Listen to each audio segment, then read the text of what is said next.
خدا اے خدا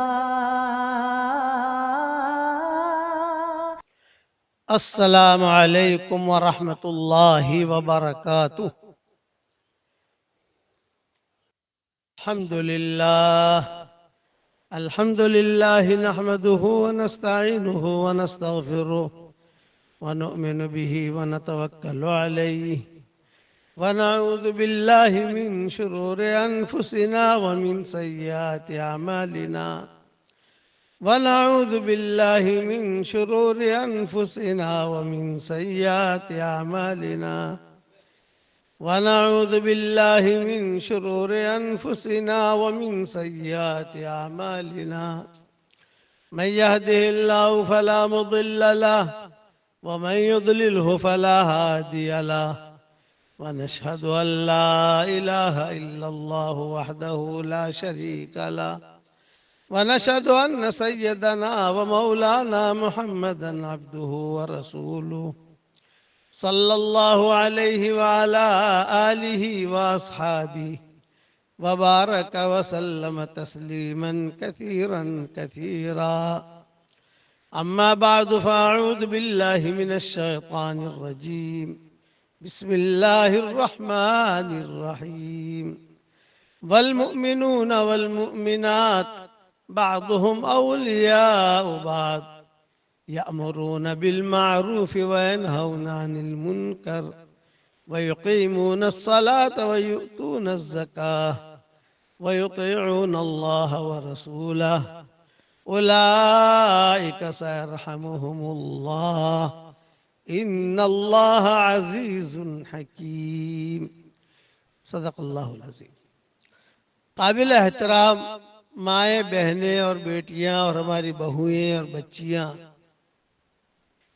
ہر انسان کو اللہ تعالیٰ نے پیدا کیا ہے واپس بلانے کے لیے، کہ واپس آنا ہے. اس لیے اللہ نے پیدا کیا ہم. اگر ہمیں واپس بلانا نہ ہوتا تو اللہ پیدا ہی نہیں کرتا. اس لیے ہر آدمی کو دنیا سے جانا ہے. یہ بات طے ہے. کوئی یہ نہیں کہہ سکتا کہ میں جوان ہوں، میں اور جیوں گی، میں بہت اسمارٹ ہوں، میرے اندر بہت طاقت ہے. نہ، کہ ہر آدمی کا ایک وقت آنا ہے اور اس وقت پر اللہ کے پاس جانا ہے اور دنیا میں جو کچھ کیا اس کا حساب چکانا ہے. اور یہ حقیقت ہے، اس میں کسی قسم کا کوئی دھوکہ نہیں ہے. دھوکے والی بات ہو کہ تو خالی مولوی لوگ باتیں کرتے ہیں، یہ نہیں. موت ایک ایسی حقیقت ہے کہ ہر مذہب والا اسے قبول کرتا ہے. ہندو بھی موت کا انکار نہیں کرے گا، عیسائی یہ بھی موت کا انکار نہیں کرے گا، یہودی ہو موت کا انکار کرے گا نہیں، مسلمان موت کا انکار نہیں کرے گا، کوئی نبی بھی موت کا انکار نہیں کرے گا. ہر آدمی، چھوٹا بڑا، مرد عورت، بادشاہ، بہت بڑی حکومت کا مالک ہے، سب کچھ ہے، لیکن یہ کہ موت آنی ہے، موت آنی. حجاج بن یوسف کا جب انتقال کا وقت قریب آیا، ہارون رشید کا انتقال کا وقت قریب آیا، تو علماء نے ان کے جملے لکھے. بڑے بڑے لوگ تھے یہ. حجاج بن یوسف بہت بڑا ظالم تھا کہ لوگوں کو قتل کیا.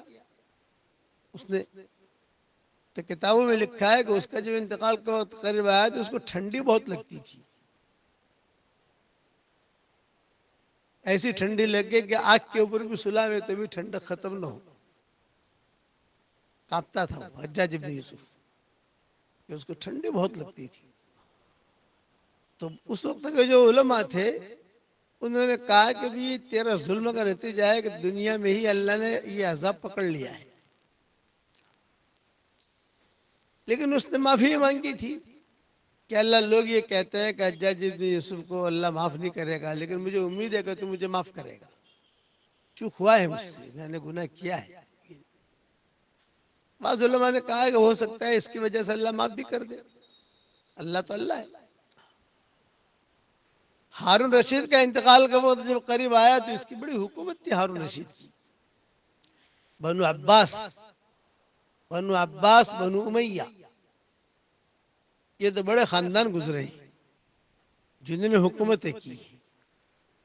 بنو امیہ میں یہ حضرت امیر معاویہ ہے، یزید ہے، یہ سارے کے سارے بنو امیہ میں شمار ہوتے ہیں. حضرت عثمان سے جو چلے ہیں جو لوگ یہ بنو امیہ میں شمار ہوتے ہیں. اور بنو عباس میں یہ حضرت حسن ہے، حسین ہے، حضرت علی ہے، یہ بنو عباس میں شمار ہوتے ہیں. یہ ہارون رشید بنو عباس میں سے تھا. ظاہر کو حکومت کا الٹ پلٹ ہوتا رہتا ہے. تو اس کی بیوی بہت دیندار تھی، ہارون رشید کی بیوی زبیدہ. یہ بہت دینی مزاج تھا اس کا. جب بھی اذان ہوتی تھی تو سارا کام بند کر دیتی تھی. وہ دینی مزاج تھا. حالانکہ بادشاہوں کی بیویوں کا مزاج دینی مزاج نہیں ہوتا. بھئی مال و مدال بہت ہے تو دینی مزاج کہاں سے آئے گا؟ مال جو ہے اگر اس کا صحیح مصرف نہ ہو تو یہ آدمی کو اللہ سے دور کرتا ہے. اللہ کا، اور اگر صحیح مصرف ہو اس کا اور اپنے آخرت کو سمجھے تو یہی مال آدمی کو اللہ سے قریب کرتا ہے. ہم نے حرم شریف میں دیکھا. اب حرم شریف کا ایک ویڈیو سامنے آیا اسی سال حج کا. ایک عرب جو ہے وہ آیا اور کئی ریال یا درہموں کے بنڈل لے کر آیا اور وہاں حرم میں ہی کھڑے کھڑے جو ہے وہ لوگوں میں تقسیم کرنا شروع کیا. لوگ آ رہے ہیں، لوگ لے جا، تمہارا حق ہے. تو اس کے پاس مال بہت تھا ہارون رشید کے پاس. اب ظاہری بات ہے کہ جب حکومت آتی ہے آدمی کو تو پھر کچھ نہ کچھ اونچ نیچ ہوتی ہے. بہت خوبصورت بھی تھا. اس کی بیوی زبیدہ، زبیدہ یہ ہے زبدہ سے. زبدہ کہتے ہو مسکے کو، یعنی مسکے جیسی تھی. آج کل ہمارے یہاں بھی زبیدہ بہت ہوتی ہیں لیکن بیچارے کو پتہ نہیں کہ زبیدہ کا کیا مطلب ہے. زبیدہ بھائی، زبیدہ بھائی، زبیدہ بھائی کرتی رہتی ہے، مر جاتی ہے بیچاری. اصل یہ ہے زبیدہ، یہ زبدہ سے. اور زبدہ کہتے ہیں عربی میں مسکے کو. ہم آج عرب میں ہوتے ہیں تو بولے بھی مسکا دو، تو یہ ہمارا حسین ہے. بولے کہ مسکا کو کیا کہیں گے؟ میں نے کہا تو زبدہ بولنا، زبدہ زبدہ زبدہ، رٹتا رٹتا جانا تو لے آتا ہے وہاں سے. یہ دینی مزاج تھا اس کا. تو ہارون رشید کے انتقال کا وقت جب قریب آیا تو ہارون رشید نے سارے اپنے امراء کو جمع کیا، سارے وزراء کو جمع کیا. اسے سمجھ میں آ گیا کہ میں مرنے والا ہوں. خدا کا نظام ایسا ہوتا ہے کہ آدمی کا انتقال کا وقت جب قریب آتا ہے تو کچھ بیماری ایسی لگ جاتی ہے، کچھ خواب ایسے دیکھنے لگتا ہے، سمجھ جاتا ہے کہ اب میرا دنیا سے جانے کا وقت ہے. لیکن یہ کون ہوتا ہے کہ جو صالح ہوتا ہے، نیک، تو اللہ اس کا انتظام کرتا ہے کہ چلو تمہارا دنیا سے جانے کا وقت ہے، تیاری کرو، معافی مانگو، یا جو ہے کوئی قرضہ ادا کرنے کا فکر کرو، یا تمہارا جو ذمہ کوئی کام ہے تو کام کرو. مرنے کے بعد تو آدمی نہیں کر سکتا. اور کوئی گنہگار ہوتا ہے تو وہ اور زیادہ اپنے آپ کو مشغول کرتا ہے. گنہگار غفلت میں اور پڑتا ہے، پلاننگ کرتا ہے یہ کرنے کی، یہ کرنے کی، اور اچانک اللہ اسے پکڑ لیتا ہے. تو یہ اس کی بیوی دیندار تھی ہارون رشید کی. اسی لیے اس نے اپنے زمانے میں ہارون رشید سے کہا تھا کہ میں تیری بیوی ہوں، ٹھیک ہے، اور تو نے مجھے پیار بھی بہت دیا ہے. اولاد بھی ہوئی تھی اس کی ہارون رشید کی سے، زبیدہ کی. اور کبھی کبھی انبن بھی ہوتی تھی، لڑائی بھی ہوتی تھی دونوں کی، ہارون رشید کی اور یہ زبیدہ کی لڑائی بھی بہت ہوتی تھی. تو قاضی یوسف جو تھے، امام ابو یوسف کے شاگرد، یہ آ کر صلح کراتے تھے. تو قاضی یوسف بڑے قاضی تھے، تو ہارون رشید بھی اپنے ہاتھ میں رکھتا تھا اور زبیدہ بھی اپنے ہاتھ میں رکھتی تھی. سمجھ گئے نا؟ بڑا جج ہوتا ہے تو ہاتھ میں رکھتے ہیں نا.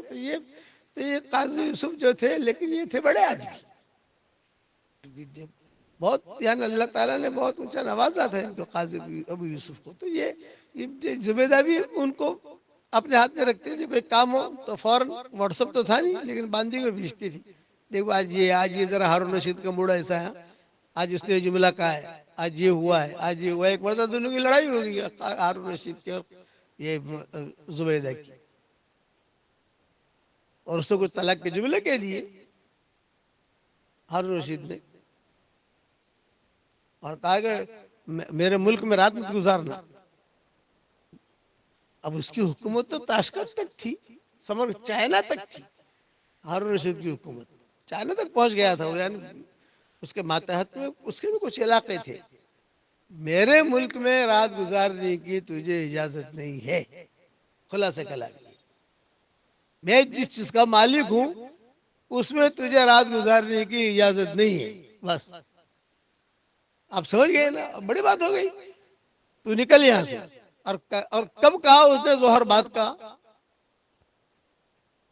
سورج غروب ہونے سے پہلے پہلے میری ملکیت چھوڑ دے۔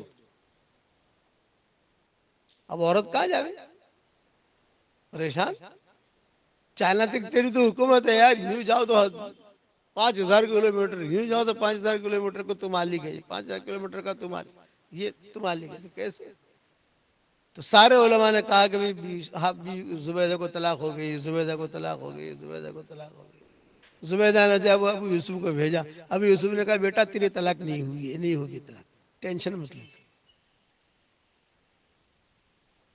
تو زبیدہ نے کہا کہ حضرت وہ تو آپ کو آ کر جو ہے فیصلہ کرنا پڑے گا، لیکن یہ بھی روٹھا ہوا ہے اور میں بھی روٹھی ہوئی ہوں، دونوں کے کمرے الگ الگ ہو گئے، اور اس نے تو کہا میری ملکیت میں تجھے رات نہیں گزارنی، بس آج سورج غروب جو ہوگا وہ میری ملکیت میں نہیں ہوگا۔ اب میں کہاں جاؤں، تو ٹینشن مت لے، میں وضو کر کے آتا ہوں، نماز پڑھا کے آتا ہوں۔ تو ظہر کی نماز پڑھانی تھی ان کو، قاضی ابو یوسف کو، اب وہ بیچاری ٹائم دیکھتی تھی کہ اپنے یہاں 1:30 بجے کی نماز ہے، مثال دے رہا ہوں 1 بجے کی نماز ہے، ارے قاضی صاحب یار آدھا گھنٹہ ہو گیا اب تک آئے نہیں، باندھیوں کو بھیجا، تو انہوں نے کہا میں تھوڑا مشغول ہوں، عصر کی نماز پڑھا کے آؤں گا۔ تو ٹینشن اور بڑھ گیا، اب ارے عصر کی نماز پڑھا کے آؤ گے تو میرا تو چیسڑے ہو جائیں گے میرے تو، جب تک فیصلہ۔ اور سارے علماء کیا کہتے ہیں، طلاق ہو گئی، لیکن اس نے کہا میری ملکیت میں تیری رات نہیں گزرنی چاہیے، جس چیز کا میں مالک ہوں رات نہیں گزرنی چاہیے۔ تو نکال، لڑائی کس بات پر ہوئی تھی وہ بھی کبھی سناؤں گا۔ اس زمانے میں مکانات جو ہوتے تھے وہ مکانات لکڑی کے ہوتے تھے، یہ اپنے یہ مکانات ایسے نہیں، لکڑیاں ہوتی تھی۔ اس لکڑی کے مکان میں سے کوئی چھپکلی نے جو ہے پیشاب کیا تھا، یہ سمجھا منی ہے، تو کسی مرد کے ساتھ سوئی ہے، اور وہ کہہ رہے ہیں کہ یہاں اتنا بڑا محل ہے، کون آئے گا یہاں پر؟ بدگمانیاں ہوتی ہیں نا، وہ چھپکلی یا کوئی چمگاڈر جو پھنسے رہتے ہیں، انہوں نے پیشاب کیا یا تھوکا یا کوئی ہوا، وہ بھی گھاڑا ہوتا ہے، تو وہ سمجھے کہ ارے یہ تو میری بیوی کیسی بھی ہے، راضی تھی، اس پر غصے میں آ گیا ہو۔ تحقیق کے سے پتا چلا کہ وہ چھپکلی تھی اوپر یا چمگاڈر تھا، لیکن زبان سے جملہ کہہ چکا تھا، یہ واپس کیسے لے؟ اور بیوی بہت پسند تھی اس کو، اس کی اولاد بھی تھی۔ تو ہارون رشید، یہ قاضی ابو یوسف جو ہے اللہ ان کے گھر رحمت کرے، وہ آئے، وہ جب آئے تو سارے علماء، یعنی علماء کے کیا مطلب ان کے شاگرد، کہ قاضی ابو یوسف کے تو شاگرد تھے سارے کے سارے فتوے دینے والے، وہ سب موجود تھے۔ اور یہ ہارون رشید کی بیوی بھی بڑھیا بستر، اپنا بھی کہاں جاؤں میں بستر لے کر، وہ بھی تیار بیٹھی تھی اپنے کپڑے وپڑے پہن کر، کہیں بھی چلے جاؤں گی میں، اور یہ اب ہارون رشید بھی بیٹھا ہوا تھا۔ قاضی صاحب آئے اور قاضی صاحب نے آ کر کہا کہ بھی کیا مسئلہ ہے، یہی مسئلہ ہے، ان کا طلاق نہیں ہوگی۔ تو سارے شاگردوں نے کہا کیسے طلاق نہیں ہوگی، یہ رات کہاں گزاری گی، اس نے تو یہ کہا میری ملکیت میں تیری رات نہیں گزرنی چاہیے، اور یہ تو سب ان کا مالک ہے، بغداد کا مالک ہے، کوفہ کا مالک ہے، بصرہ کا مالک ہے، دمشق کا مالک ہے، اور سورج غروب ہونے میں جو 1 گھنٹہ باقی ہے۔ تو ابو یوسف نے کہا میری مسجد میں رات گزاری گی، مسجد جو ہوتی ہے اللہ کی ہوتی ہے، اس کی نہیں ہوتی۔ وَأَنَّ الْمَسَاجِدَ لِلَّهِ فَلَا تَدْعُوا مَعَ اللَّهِ أَحَدًا، یہ میں جس مسجد میں نماز پڑھاتا ہوں نا، اس مسجد میں رات گزاری گی، کیونکہ یہ مسجد تو اللہ کی ہے، اس کی نہیں ہے۔ تو سارے علماء جو ہے متفق ہو گئے، ارے ہاں یار دھیان گیا نہیں اس طرف، تب جا کر زبیدہ بچی، اب رات گزار سکتی ہے، کوئی بات نہیں، اور سارے کے سارے مسئلے پھر حل ہو گئے، پھر ان کی زندگی گزرنے لگی تھی۔ دینی مزاج تھا اس کا، زبیدہ کا۔ ان کے قصے بہت آتے ہیں کتابوں میں، ہارون رشید کے اور زبیدہ کے۔ تو ہارون رشید کا انتقال کا وقت آیا تو زبیدہ نے کہا کہ جب اب تو دنیا سے جا رہا ہے تو کم سے کم کچھ ایسا کام کر کے جا، جب مر تو رہا ہی ہے تو کچھ ایسا کام کر کے تیری مغفرت ہو جاوے۔ کمال تو نے بھی کیے، بیوی شوہر کا جتنا عیب جانتی ہے اور شوہر بیوی کا جتنا عیب جانتا ہے وہ تو باہر والا نہیں جانتا۔ حشر کے میدان میں اگر بیوی کہہ دے اپنے شوہر کے بارے میں کہ میرا شوہر اچھا تھا، امید ہے کہ معاف ہو جائے گی، معافی ہو جائے گی، کہ ساری چالاکیاں جانتی ہے بیوی۔ اسی طریقے سے شوہر جو ہے بیوی کو چالاکیاں جانتا ہے۔ تو کہتے حشر کے میدان میں یہ دونوں ایک دوسرے کو کہہ دے کہ نہیں میری بیوی بہت اچھی تھی، میرا شوہر بہت اچھا تھا، امید ہے کہ معافی ہو جائے گی اس کی۔ تو ہارون رشید کی بیوی نے کہا کہ دیکھ دھندل میں نے بھی دیکھا فلاں خاندان والوں پر تو نے ظلم کیا، فلاں لوگوں کو مروایا، وہ قتل کا آرڈر دیتا تھا نا، کسی کے خلاف اس کے خلاف کوئی بولے یا اس کے خلاف کوئی بات کرے تو اس کو قتل کر دو بس، اور کچھ نہیں۔ تو لوگ ڈرتے تھے۔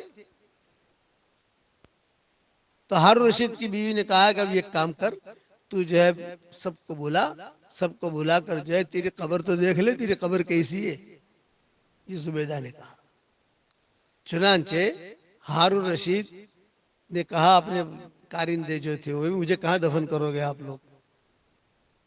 چائنا کے اندر تو ان کے بادشاہوں کی ترتیب یہ ہوتی ہے کہ وہ جب مرتے ہیں تو اکیلے نہیں مرتے، ان کے ساتھ ان کی بیوی مر جاتی ہے، ان کے بچے بھی مر جاتے ہیں، سارا خاندان مر جاتا ہے، سارا خاندان ایک ساتھ دفن ہوتا ہے۔ یہ چائنیز کالونی کا نظام تھا۔ ہماری شریعت میں تو ایسا ہے نہیں، ایک مر گیا تو دوسرا پھر اپنی زندگی گزارتا ہے، اپنے وقت پہ مرتا ہے۔ تو یہ ہارون رشید نے کہا میں سب کو جو قبر کیا مطلب تیرا ہے کہ تو دیکھ تو لے تیری قبر، شاید قبر دیکھ کر تجھے جو ہے ایک ندامت آ جاوے، کوئی آنسو نکال آوے، ابھی تو امید پر بیٹھا ہے کہ میں زندہ رہوں گا۔ اچھا ٹھیک ہے، قبر کھودنے والے کے پاس گئے، لوگوں کبھی کہاں قبر کھودو گے، بادشاہ سلامت کی گئی یہاں پر، چنانچہ وہاں جو ہے قبر کھودی گئی اور سب کچھ رکھا گیا، سارے کے سارے علماء بھی جمع ہوئے، یہ بھی ہارون رشید بھی آ گیا، اس کو بھی اسٹیج پر اور ویل چیئر پر جو بھی لے کے آئے، یہ زبیدہ بھی آئی۔ جب اس نے اپنی قبر دیکھی ہارون رشید نے تو اس کی آنکھوں میں آنسو نکلے، یہ ندامت کے آنسو تھے۔ اور ایک جملہ کہا، ایک جملہ یہ کہا کہ مجھے اس وقت یقین نہیں تھا کہ میں اس کے اندر مروں گا، یعنی اس کے اندر جاؤں گا، یہ مجھے یقین نہیں تھا، بڑے محل میں رہنے والا آدمی اور اب یہ جگہ مل رہی ہے۔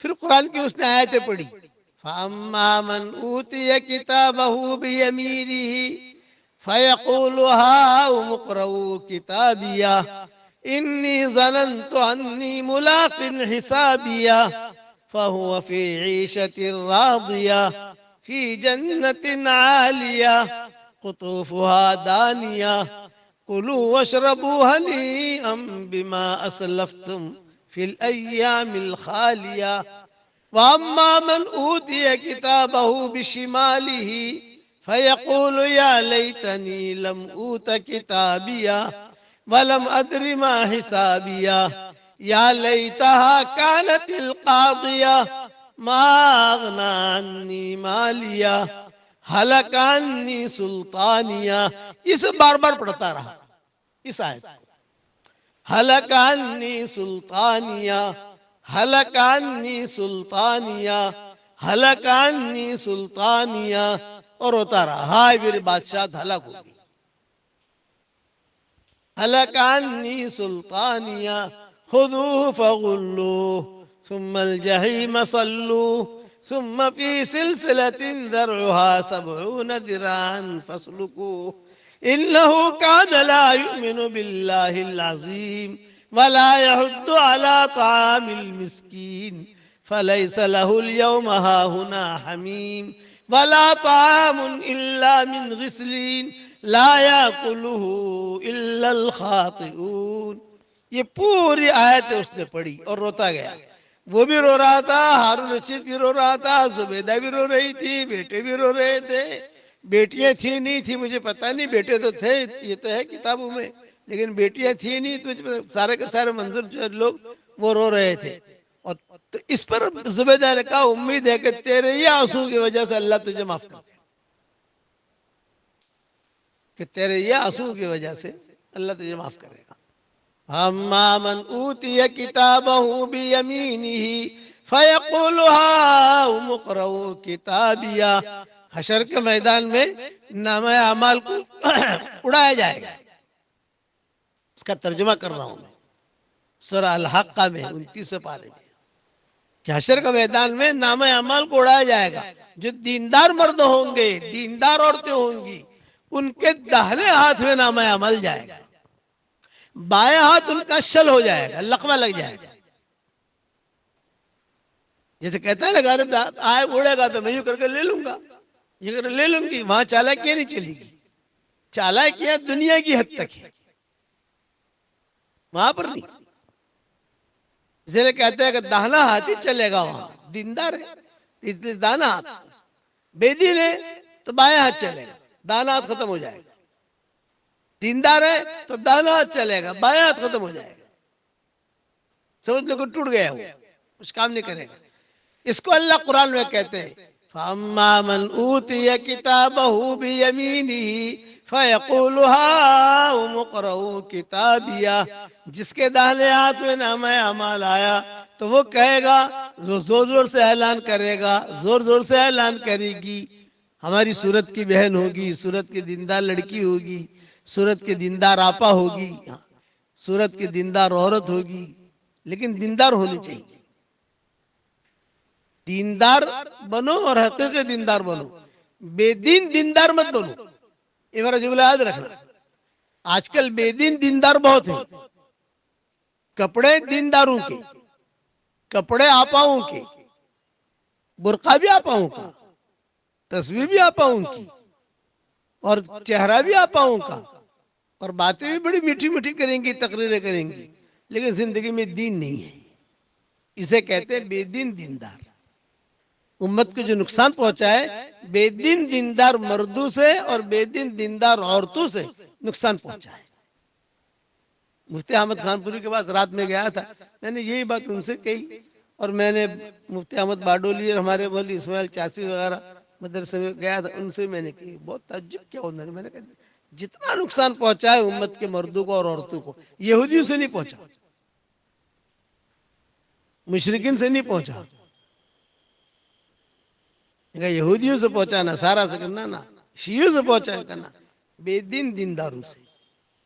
کپڑے دینداروں کے ہیں اور زندگی میں دین نہیں ہے. یہ پورے کے پورے ماحول کو اجاڑ دیتے ہیں، ہلاک ہو جاتا ہے. تو یہ زبیدہ جو تھی یہ دیندار تھی، اس کا مزاج میں دین تھا. اس کے قصے بہت آتے ہیں. نہر زبیدہ بنوائی، دیکھو اس نے، اسی نے بنوائی. کئی مساجد بنائی اس نے، حالانکہ عورت تھی، اللہ نے دیا تھا اس کو. تو حشر کے میدان کی یہ آیتوں کا میں ترجمہ کر رہا ہوں. دیکھو حشر کے میدان میں جانا ہے اور اللہ کے سامنے کھڑا ہونا ہے، یہ یقینی ہے. وہاں کوئی چالاکی، کوئی ہوشیاری، کوئی عقل مندی، کوئی کوچ چلے گا نہیں. آنکھوں میں آنکھیں ڈال کر اللہ پوچھے گا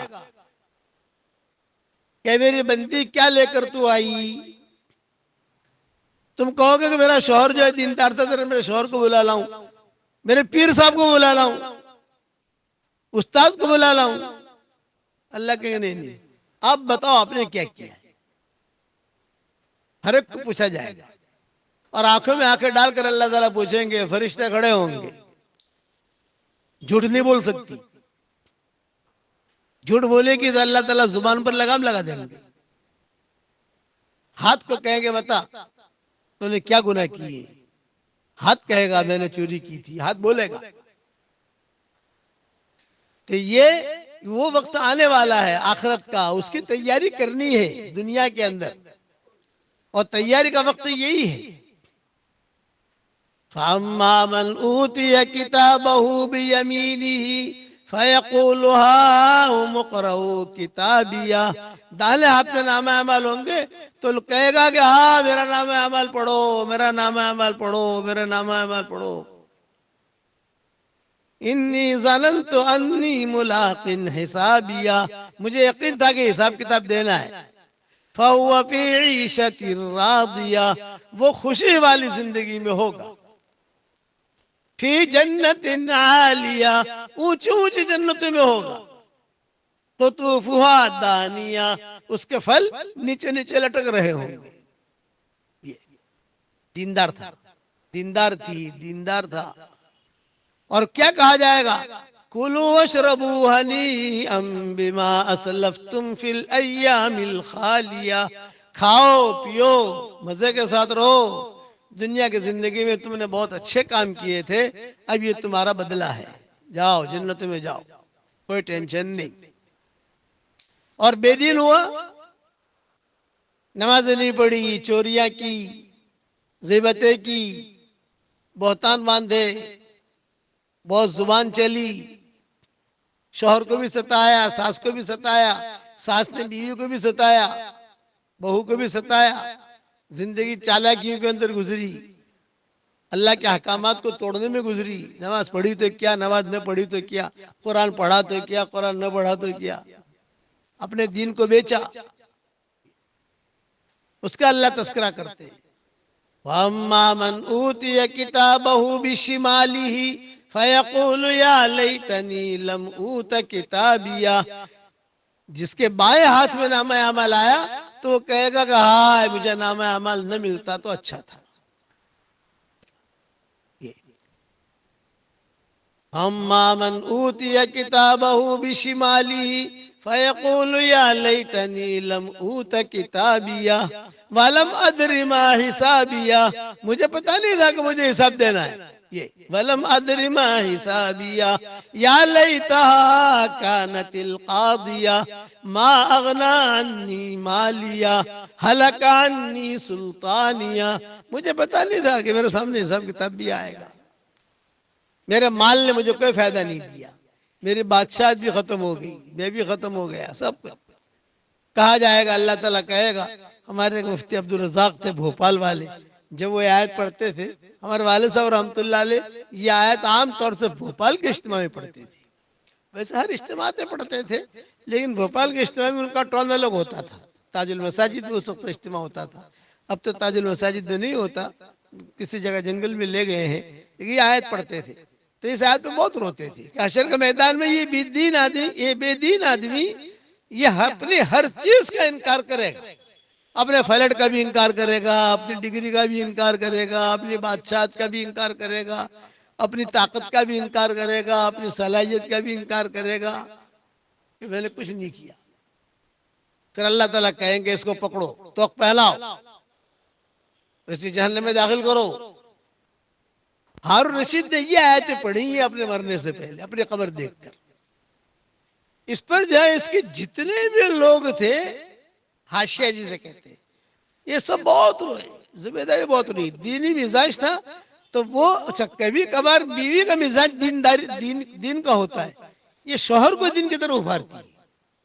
اور کبھی شوہر کا مزاج دین کا ہوتا ہے، یہ بیوی کو دین پہ لاتی ہے. ان کا مزاج بہت دین کا تھا. جب یہ حج پر گئی ہارون رشید کی بیوی زبیدہ تو وہاں دیکھا وہاں پانی کی کمی ہے. وہ بھی آپ کی جیسی زبیدہ تھی، وہ بھی آپ کی جیسی ایک عورت تھی، لیکن اللہ نے کام لیا.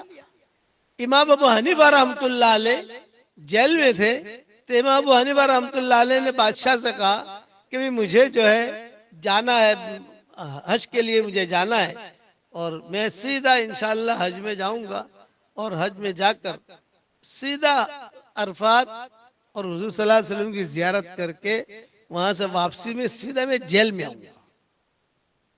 امام صاحب نے کہا میں حج کر کے سیدھا جیل میں آؤں گا. تو بادشاہ نے کہا ایک شرط میں بھیجوں گا تمہیں. یہ کہ کیا شرط؟ یہ کہ نہر زبیدہ کے کنارے کنارے کنارے جانا. اتنی لمبی نہر میں نہیں، کہ نہر زبیدہ جو ہے اس کے کنارے کنارے کنارے کنارے کنارے جانا، کہیں دائیں بائیں جاؤ گے تو تمہارے شاگرد بہت ہیں، یہاں بھی شاگرد ہیں، یہاں بھی شاگرد ہیں، وہاں بھی شاگرد ہیں، وہاں بھی شاگرد ہیں۔ امام صاحب نے کہا جہاں تک مجھے نہر زبیدہ ملے گی میں اسی کو پکڑوں گا، اس کا یعنی وہ پگ ڈنڈی ہو گئی ہے، ایک رستہ ہو گیا۔ اس کے پہ کرتے کرتے کرتے امام صاحب پہنچتے تھے عرفات پہ سیدھے۔ مکہ مکرمہ میں اب بھی کئی جگہ ہے جہاں لکھا ہوا ہے نہر زبیدہ، اب بھی۔ اب تو نہر سوکھ گئی، لیکن اس نے اس وقت میں جو کام کیا، جب یہ دیکھا گیا پانی کی کمی ہے، حاجی آتے ہیں، یہ آتے ہیں، بڑے پریشانیاں ہیں، تو اس نے جو ہے بڑے بڑے لوگوں کو بلایا، چونکہ رانی تھی، اور لوگوں کو بلا کر کہا بھی ہے پانی کی کمی ہے یہاں زمزم میں بھی کچھ وقت کے لیے زمزم کا کنواں بھی خشک ہو رہا تھا، ایک دم فراوانی سے پانی نہیں نکل رہا تھا، یعنی کافی نہیں ہوتا تھا وہ پانی۔ تو اس نے سب کو بلایا، تو وہ تو کبھی میں ایک نہر کھدوانا چاہتی ہوں، ہمارے ہاں تو دجلہ ہے، وہاں تو جو فرات ہے ان کے یہاں تو بڑی بڑی نہریں ہیں، اور یہاں نہریں نہیں ہیں، تو ویسے نہر کھودوانا چاہتی ہوں کہ حاجی کو تکلیف نہ ہو۔ تو انہوں نے کہا کہ یہاں نہر نہیں کھود سکتی۔ میں کیوں نہیں کھود سکتی؟ یہ کہا بہت خرچہ ہوگا۔ تو بتاؤ کیا خرچہ ہوگا؟ انہوں نے کہا کہ ایک پھاوڑا مارنے پر 1000 دینار، یعنی 1000 سونے کے سکے، ایک پھاوڑا مارو 1000 سونے کا سکہ، دوسرا پھاوڑا، دوسرا مارو، اب اس کو کتنا کھودنا پڑے گا، پہاڑ کو توڑنا، نیچے کرنا، تب تو نہر بنے گی۔ اس کے بعد جو ہے وہ پانی سامنے سے کنکشن ہوگا، وہ کنکشن ہو کے پھر جو ہے پانی آئے گا، یہ ترتیب ہے۔ سارا خرچہ اس نے برداشت کیا، سارا خرچہ۔ اور کتابوں میں لکھا ہے کہ ایک بس یہ کی دعا کرتی تھی کہ اللہ میں حرم شریف میں پانی کو دیکھ لوں، یعنی میں نے جو نہر کھدوائی ہے تو پانی کو دیکھ لوں، تو اس سے یعنی پانی دیکھ لوں، میری اتنی تمنا ہے، مجھے جو اس سے پہلے میری موت نہ آئے، بس یہ میری خواہش ہے، میں پانی جا کے دیکھوں اور دیکھوں کہ لوگ جو ہے فائدہ اٹھا رہے ہیں، لوگ پانی پی رہے ہیں۔ چنانچہ کتابوں میں لکھا ہے کہ پانی نکلنے لگا، پانی آنے لگا، نہر بن گئی، لوگوں میں مشہور ہو گیا نہر زبیدہ، آج بھی اسی نام سے بورڈ لگے ہیں نہر زبیدہ۔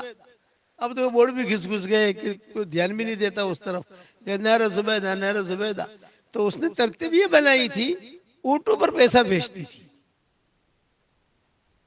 اونٹ آخر تک اونٹوں کی جو ہے وہ ترتیب ہوتی تھی۔ اس زمانے میں چیک تو ہوتے نہیں تھے، سکے جو ہے وہ اونٹوں کے اوپر آتے تھے اور یہاں جمع ہوتے تھے مکہ مکرمہ میں، اور جہاں جہاں کام ہوتا تھا وہاں مینیجر لوگ ان کو ان کی تنخواہیں دیتے تھے اور کرتے تھے۔ جب مکمل ہو گئی تو یہ لوگ حساب لے کر پہنچے۔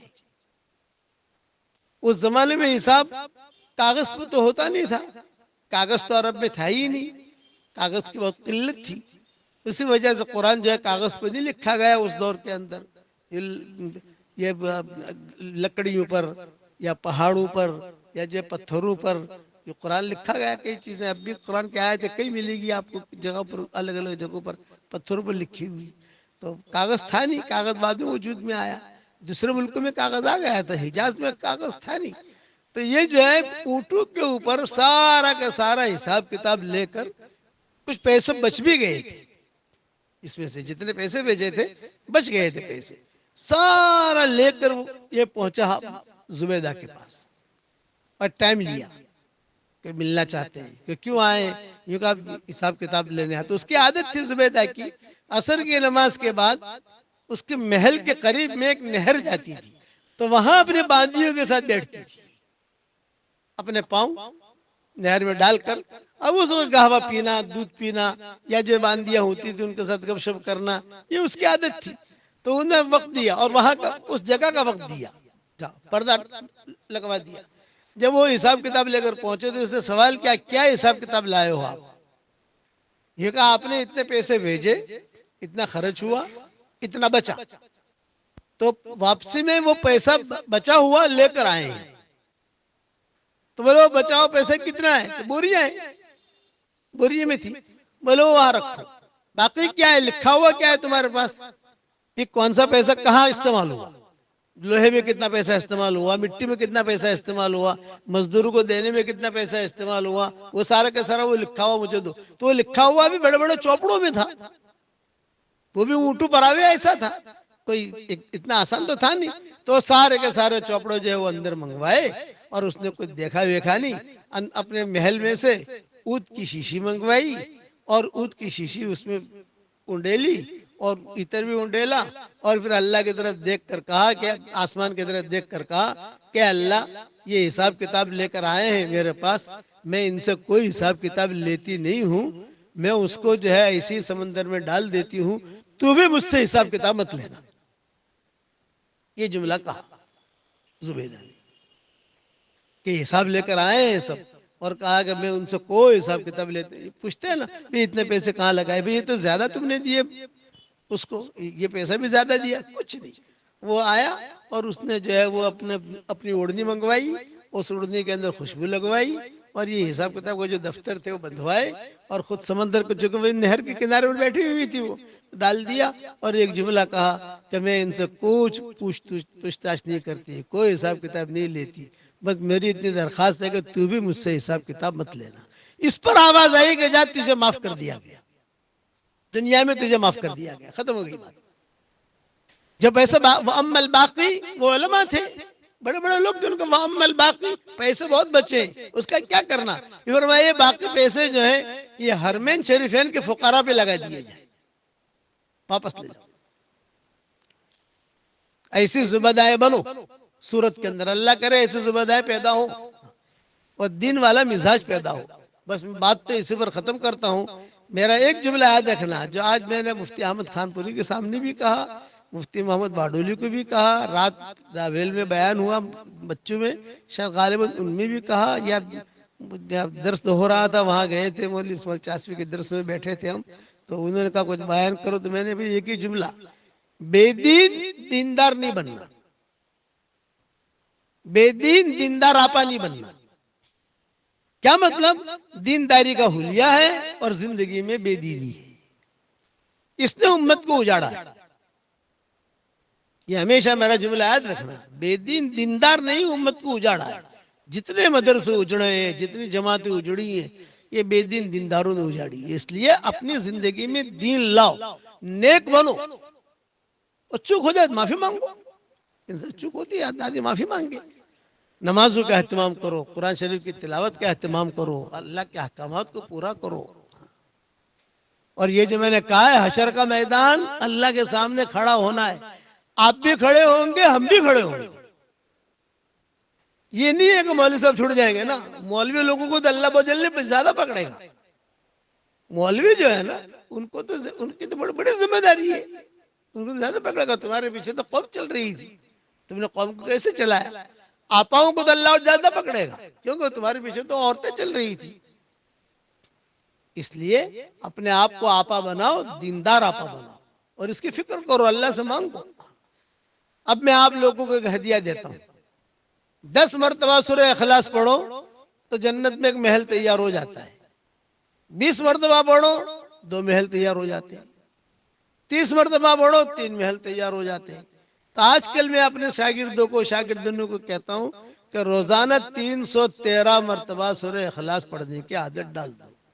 31 بنگلے انشاءاللہ تیار ہو جائیں گے روزانہ، اور 104 مرتبہ قرآن شریف پڑھنے کے برابر اللہ ثواب دے گا. اور اللہ کو یہ صورت بہت پسند ہے. اور پڑھنے کا آسان طریقہ سمجھا دوں میں آپ کو. فجر کی نماز کے بعد 65 مرتبہ پڑھ لو، ظہر کی نماز کے بعد 62 مرتبہ پڑھ لو، عصر کی نماز کے بعد 62 مرتبہ پڑھ لو، مغرب کی نماز کے بعد 62 مرتبہ پڑھ لو، عشاء کی نماز کے بعد 62 مرتبہ پڑھ لو. یہ 313 ہو گئے. اور اگر ایسا نہیں کرتے، کسی کو یہ عادت ہے کہ بھی کھانا پکاتے کوئی پکاتے ہوئے پڑھ لے گی، وہ بھی اجازت ہے، تھوڑا تھوڑا کر کے پڑھنے کی اجازت ہے. لیکن میں نے آسانی کے لیے میں نے بتایا، آسانی کے لیے فجر بعد 65، باقی ہر نماز کے بعد 62 313 ہو گئے الحمدللہ. اس کے بعد جو دعا مانگو گے اللہ آپ کی دعا قبول ہوگی. روزانہ بنگلے بناؤ. آپ کے ذہن میں یہ آئے گا کہ مولوی صاحب اتنے بنگلے کریں گے کیا؟ وہ آپ ٹینشن مت لو، جب جائیں گے جنت میں انشاءاللہ مشورہ کر لیں گے کیا کریں گے، لیکن ملے گا ضرور، اس میں کوئی شک نہیں ہے. دوسرا کہ آج کل لوگ جو ہے گھروں میں بہت پریشانیاں ہیں، لڑکیوں کی شادیاں نہیں ہوتی، میاں بیوی میں اتفاق نہیں ہے، اور بدگمانیاں اور جادو اور جادو ہوتا نہیں ہے لیکن دماغ میں جادو گھسا ہوا ہے. کہیں نہ کہیں کرا بھی دی دیجیے مول صاحب, کہیں نہ کہیں کرا بھی دی دیجیے. اچھا آج کل کا دور ایسا ہے کہ کسی کی طرف اگر کو تھوڑا سا گھر کے دیکھو بھی نا تو بھی کہے گا مہاراج کیم جوئے چھے مارا طرف. ارے بھائی تو انسان ہے, دیکھتا ہے. تو اس کا آسان میں نسخہ بتاتا ہوں آپ کو کہ آپ ہر گھر میں ہر کمرے میں 4 کونے ہوتے ہیں. تو چاروں کونوں میں ایک ایک مرتبہ آیت الکرسی پڑھ لو. دن میں 1 مرتبہ پڑھ لو, رات کو 1 مرتبہ پڑھ لو اور دم کر دو ایک مرتبہ. زیادہ سے زیادہ آپ کا وقت لگے گا 5 منٹ کا, زیادہ نہیں لگے گا. لیکن یہ پریشانی سے نجات مل جائے گی انشاءاللہ. جس گھر میں آیت الکرسی پڑھی جاتی ہے اس گھر میں شیطان نہیں آتا, جادو کا اثر بھی نہیں ہوتا. یہ تو عظیم آیت ہے آیت الکرسی, تو عظیم آیت کہا گیا ہے اس حدیثوں کے اندر. اس لیے اتنا اچھا آپ کا اللہ نے 5 بیڈ روم دیے ہیں آپ کو, اللہ نے آپ کو 10 بیڈ روم دیے, تو 10 بیڈ روم میں آپ نہیں جا سکتے, کوئی حرج نہیں. ایک دن یہ بیڈ روم میں پڑھ لیا, ایک دن یہ بیڈ روم میں پڑھ لیا, ایک دن یہ بیڈ روم میں پڑھ لیا. سب جگہ نہیں جا سکتے, کچھ معذور نہیں ہوتے. ایک کمرہ پکڑ لو, آپ ایک جگہ پڑھو گے انشاءاللہ تو اس کا کرن سب جگہ جائے گا. اور یہ بہت آسان ہے, یہ کرو تو اس سے کیا ہوگا, اللہ حلال مال و منال بھی دے گا انشاءاللہ. رشتے بھی ہوں گے, دعائیں بھی قبول ہوں گی, اور یہ جو قسم کا وسوسے ہے نا, وسوسے, یہ وسوسے بھی ختم ہو جائیں گے انشاءاللہ. یہ 2 باتیں. اور تیسری بات, جتنی ہماری مائیں بہنیں آئی ہیں آج یہ نیت لے کر اٹھیں کہ انشاءاللہ آج کے بعد سے ہمیں نماز نہیں چھوڑنی ہے. مسلمان عورت نماز نہ پڑھے, اور فجر کی نماز عام طور سے ہماری جاتی ہے. حدیث شریف میں آتا ہے جو فجر کی نماز نہ پڑھے شیطان اس کے کان میں پیشاب کر جاتا ہے. بخاری کی حدیث ہے, شیطان پیشاب کر جاتا ہے. بتاؤ شیطان کا پیشاب کتنا ناپاک ہوگا. نمازوں کا اہتمام کرو. اللہ تعالیٰ آپ کو بھی عمل کرنے کی توفیق عطا فرمائے, مجھے بھی عمل کرنے کی توفیق عطا فرمائے. دعا کر لو. اللہم لک الحمد کما انت اہلہ فصل وسلم علی سیدنا محمد کما انت اہلہ وافعل بنا ما انت اہلہ فإنك أهل التقوى وأهل المغفرة. اللهم لك الحمد حمدا حمدا, لك الشكر شكرا شكرا. اللهم لك الحمد كما ينبغي لجلال وجهك وعظيم سلطانك. اللهم إنا نسألك الفوز في يوم القضاء ونزل الشهداء وعيش السعداء والنصر على الأعداء ومرافقة الأنبياء يا ذا المن والعطاء يا سميع الدعاء يا رافع السماء. يا رب صل وسلم دائما أبدا على حبيبك خير الخلق كلهم. ربنا هب لنا من أزواجنا وذرياتنا قرة أعين واجعلنا للمتقين إماما, واجعلنا للمتقين إماما. اے اللہ ہمارے گناہوں کو معاف فرما, اے اللہ ہماری خطاؤں سے درگزر فرما. اے اللہ یہ ہمارے سورت کی پیاری بہنیں بیٹھی ہیں, بیٹیاں بیٹھی ہیں, بہویں بیٹھی ہیں, بچیاں بیٹھی ہیں, مائیں بیٹھی ہیں. اے اللہ پوری سورت کے عورتوں کو تو قبول فرما اور سورت کے مردوں کو تو قبول فرما. یہاں کے لوگ مردوں اور عورتوں سب کو تو قبول فرما. اچانک کا خیر ہمیں نصیب فرما, اچانک کے شر سے تو ہماری حفاظت فرما. اے مالک ہمارا کھویا ہوا دل ہمیں واپس دے دے, ہمارا کھویا ہوا قرآن واپس دے دے, ہماری کھوئی ہوئی عزتیں واپس دے دے, ہمارا کھویا ہوا دعوت کا کام واپس دے دے. اے اللہ آپس میں محبتیں پیدا فرما, ہمارے دلوں کی بدگمانیوں کو تو ختم فرما. ہمارے دلوں میں تیری معرفت کا نور کوٹ کوٹ کے بھر دے, ہمارے دلوں میں تیری معرفت کا نور کوٹ کوٹ کے بھر دے, ہمارے دلوں میں تیری معرفت کا نور کوٹ کوٹ کے بھر دے. ہماری آنکھوں میں تیری محبت کے سرمے لگا دے, ہماری آنکھوں میں تیری محبت کے سرمے لگا دے. اے اللہ ایک دن آئے گا ہم دنیا سے رخصت ہو جائیں گے. آج دوسروں کی موت کی خبریں ہمارے کانوں تک پہنچتی ہیں, اور ایک دن ہمارے موت کی خبر دوسروں کے کانوں تک پہنچے گی. کوئی پانی گرم کر رہا ہوگا, کوئی نہلا رہا ہوگا, کوئی کفن تیار کر رہا ہوگا, کوئی مشک اور عنبر لگا رہا ہوگا. کچھ لوگوں کو کندھوں پر سوار کیا جائے گا. یہ سفر ہوائی جہاز کا نہیں ہوگا, ریل کا اور کار کا نہیں ہوگا. یہ سفر اے اللہ لوگوں کے کندھوں پر ہوگا. محبت کے دعویٰ کرنے والے کچھ مٹھیاں مٹیاں ہدیے میں پیش کریں گے. ایک جملہ کہہ کر واپس لوٹیں گے۔ قبر تک آپ کا اکرام کر لیا، قبر تک آپ کا ساتھ دے دیا، قبر تک آپ کی عزت کر لی، آگے آپ کے اعمال جانے۔ اے اللہ تو اس وقت میں ہمارا معین اور مددگار بن جا، اے اللہ معین اور مددگار بن جا۔ مرنے سے پہلے پہلے سچی پکی توبہ کی توفیق عطا فرما۔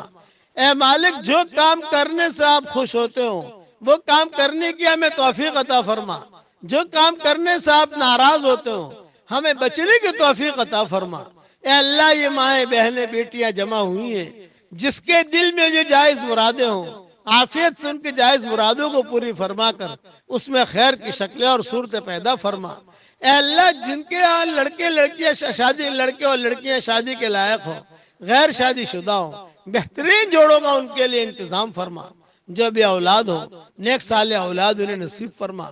جن کے اولاد طے مگر نافرمان ہیں ان کے نافرمان اولاد کو فرما بردار بنا دے۔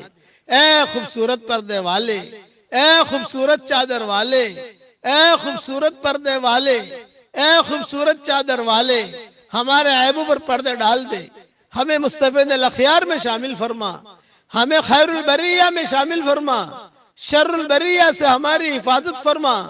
ہمیں اصحاب میمنہ میں شامل فرما، اصحاب مشأمہ سے تو ہماری حفاظت فرما۔ اے اللہ، خیر کی طرف تو ہمیں لے چل، شر سے تو ہماری حفاظت فرما۔ اگر آپ نے ہمارا نام سعید اور نیک بختوں میں لکھا ہو تو ہمارا نام انہی میں لکھے رکھیو، اور اگر آپ نے ہمارا نام شقی اور بدبختوں میں لکھا ہو تو ہمارا نام ان کی فہرست سے مٹا دینا، اور نیک لوگوں کو فہرست میں ہمارا نام لکھ لینا۔ لکھنا بھی آپ کا کام ہے، مٹانا بھی آپ کا کام ہے، لوح و قلم بھی آپ کے پاس ہے۔ اے اللہ، سعادہ میں تو ہمیں داخل فرما دے۔ اے اللہ، جتنی مائیں بہنیں جمع ہوئی ہیں تو ان سب کو قبول فرما، ان کی قیامت تک کے آنے والی نسلوں کو قبول فرما، اور جو جہاں جہاں ہماری آواز پہنچے اور میری اس دعا پر آمین کہی جائے اس کی بھی قیامت تک کے آنے والی نسلوں کو قبول فرما۔ سارے مسلمان مردوں اور عورتوں کو تو قبول فرما۔ اے اللہ، یہ مجمع جو آمین کہہ رہا ہے، کسی کے باپ کا انتقال ہو چکا ہے، کسی کی ماں کا انتقال ہو چکا ہے، کسی کی ماں اور باپ دونوں کا انتقال ہو چکا ہے، وہ قبروں میں انتظار میں کہ کوئی ہمارے لیے بھی دعا کرتا ہے کہ نہیں کرتا۔ اے اللہ، ہمارے ماں باپ کی مغفرت فرما، ہمارے ماں باپ کی مغفرت فرما، ان کی ہڈی ہڈی کو جنت نصیب فرما، ان کی ہڈی ہڈی کو جنت نصیب فرما، اور جو زندہ ہو ان کی قدر کرنے کی توفیق عطا فرما، جو زندہ ہو ان کی قدر کرنے کی توفیق عطا فرما۔ اے وہ پاک ذات، ہماری آنکھیں تجھے نہیں دیکھ سکتی، آپ کی آنکھ ہر وقت ہمیں دیکھتی ہے۔ اے اللہ، تو ہم سب کو تیری معرفت کا نور عطا فرما، اور اے اللہ، جس کرم سے آپ نے ہمیں یہاں جمع کیا ہے، اس گھر میں جمع کیا، اس ہال میں جمع کیا، تیرے اسی کرم سے جنت الفردوس میں، تیرے نبی کے پڑوس میں، ہماری قیامت تک کے آنے والی نسلوں کے ساتھ تو ہم سب کو جمع فرما دے۔ ہماری قیامت تک کے آنے والی نسلوں کے ساتھ تو ہم سب کو جمع فرما دے۔ اے اللہ، ہمارے اسباق کو قبول فرما، ہمارا آج کا سبق تو قبول فرما، ہماری کتابوں کو قبول فرما، ہمارے اقدام اور اقلام کو قبول فرما، ہمارے ان سفروں کو تو قبول فرما۔ رسول اللہ صلی اللہ علیہ وسلم نے جتنی خیر کی لائن کی دعائیں مانگی ہوں وہ ساری کی ساری ہمارے لیے مقدر فرما۔ جن شرور سے پانا چاہیے ان شرور سے تو حفاظت فرما، اور جس کے دل میں جو جائز مراد ہو عافیت سے ان کے جائز مرادوں کو پوری فرما کر اس میں خیر کے شکلیں اور صورتیں پیدا فرما، اور اپنے فضل و کرم سے ہماری ساری دعاؤں کو قبول فرما۔ سبحان ربک رب العزت عما یصفون وسلام علی المرسلین والحمد للہ رب العالمین۔ اے ہمارے پیارے اللہ، میری تشکیل پر جو روزانہ 313 مرتبہ سورہ اخلاص پڑھنے کی عادت ڈالے، اے اللہ اس کی ساری دعاؤں کو قبول فرما، اس کے ساری جائز مرادوں کو پوری فرما۔ اور اے اللہ، بہت عورتیں پریشان ہیں، بہت خطوط آتے ہیں، میسج آتے ہیں، اے اللہ ان کے پریشانیوں کو تیرا علاوہ کوئی نہیں جانتا۔ کوئی جیل میں محبوس ہے، کسی کا شوہر جیل میں ہے، کسی کا بھائی جیل میں ہے، کسی کو کینسر کی بیماری ہے، کسی کو گردے کی بیماری ہے، کسی کو ڈائبٹس کی بیماری ہے، کسی کو گھٹنوں کی بیماری ہے، کسی کو کمر کی تکلیف ہے، کوئی ناجائز عشق میں مبتلا ہے۔ اے اللہ ان سب کی بیماریوں کو تو دور فرما۔ جو ناجائز عشق میں مبتلا ہو اسے تو ناجائز عشق سے تو نجات دے دے، اور امن کی چادر کو تو پھیلا دے، امن کی چادر کو پھیلا دے، امن کی چادر کو پھیلا دے۔ جو مانگا وہ عطا فرما، مانگنے سے رہ گیا وہ عطا فرما۔ ہمیں مانگنا نہیں آتا مگر تجھے دینا تو آتا ہے، اپنے کرم سے عطا فرما دے اور اپنے فضل سے عطا فرما دے۔ سبحان ربنا رب العزت عما یصفون وسلام علی المرسلین والحمد للہ رب العالمین۔